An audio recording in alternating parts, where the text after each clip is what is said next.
First അമ്പിളി ആന്റിന്റെ വീട്ടിലേക്ക് പോവാം. അത് കഴിഞ്ഞ് നീതു ആന്റിന്റെ വീട്ടിലേക്ക് പോവാം. ഓക്കെ? അമ്പിളി ആന്റിന്റെ വീട്ടിലേക്ക് എന്തിനാണ് പോണെന്ന് അറിയോ? എന്തിനാ? ആരുടെ ബേബി? മുത്തു ആന്റി അമ്പിളി ആന്റിന്റെ ആരാണെന്ന് അറിയോ? അനീത്തിയാണ്. അമ്പിളി ആന്റിന്റെ അനീത്തിയാണ് മുത്തു ആന്റി. ഓക്കെ? മുത്തുവിന്റെ ബേബീനെ കാണാനാണ് പോകുന്നത്. പിന്നെ നീതു ആന്റിന്റെ വീട്ടിലേക്ക് ചുമ്മാ പോവാണ് അല്ലേ? കുട്ടി കണ്ടിട്ടുണ്ടോ നീതു ആന്റിനെ? ഇല്ലേ? ഓക്കെ. അപ്പോൾ നീതു ആന്റിനെ കണ്ടിട്ട് കുറേ കാലമായി, അതുകൊണ്ട് ജസ്റ്റ് കാണാൻ പോകണം. ഓക്കെ?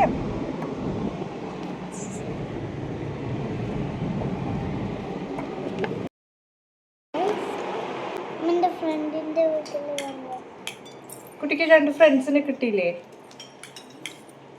ഹായ് പറ.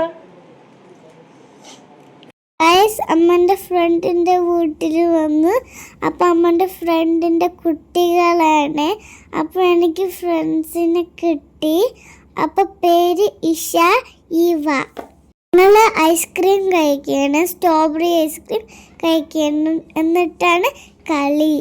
നല്ല സൂപ്പറായിരുന്നു, എനിക്ക് ഇഷ്ടപ്പെട്ടു. അവിടെയുള്ള ടോയ്സൊക്കെ വെറൈറ്റി ആയിരുന്നു, എനിക്ക് മതിയായേ ഇല്ല കളിച്ചത്. ഞങ്ങൾ കുറച്ച് ഡ്രോയിങ്സ് ചെയ്യുന്നു. എന്നിട്ട് ഞങ്ങൾ കുറച്ച് പുതിയ പുതിയ ഗെയിംസ് കളിക്കുകയാണ്. കുറേ ടോയ്സ് ഉണ്ടായിരുന്നു, അതിൽ വെറൈറ്റി ടോയ്സ് ആയിട്ട് ഞങ്ങൾ പുതിയ ഗെയിം കളിക്കുകയാണ്. പഠിച്ചേയില്ല, ഞാൻ നന്നായിട്ട് എൻജോയ് ചെയ്തു. ഇപ്പോൾ ഇവരും എൻ്റെ ഫ്രണ്ട്സായി. ഞങ്ങൾ അവിടെ കുറേ ടൈം സ്പെൻഡ് ചെയ്തു. അവിടുന്ന് തിരിച്ച് വീട്ടിലേക്ക് വരാനേ തോന്നിയില്ല. നല്ല രസമുണ്ടായിരുന്നു അവൻ്റെ കൂടെ കളിക്കാൻ. ഞങ്ങൾ വീട്ടിലേക്ക് പോവാണ്. എനിക്ക് താമസിച്ചിട്ട് പോകണമെന്നൊരാഗ്രഹമുണ്ട്. പിന്നൊരു ദിവസം ആവാന്ന് വിചാരിച്ചു.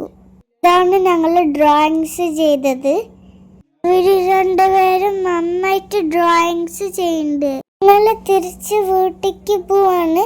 അപ്പോൾ ഞാൻ ഇവൻ്റെ അടുത്ത് ബായ് പറയാണ്. ഞാൻ ഇഷൻ്റോട് ബായ് പറയാണ്. എന്നിട്ട് ഇഷയ്ക്ക് കുറച്ച് സങ്കടം വന്നോന്ന് തോന്നുന്നു. ബൈ ഗൈസ്, ലൈക്കും കമൻറ്റും ചെയ്യണേ.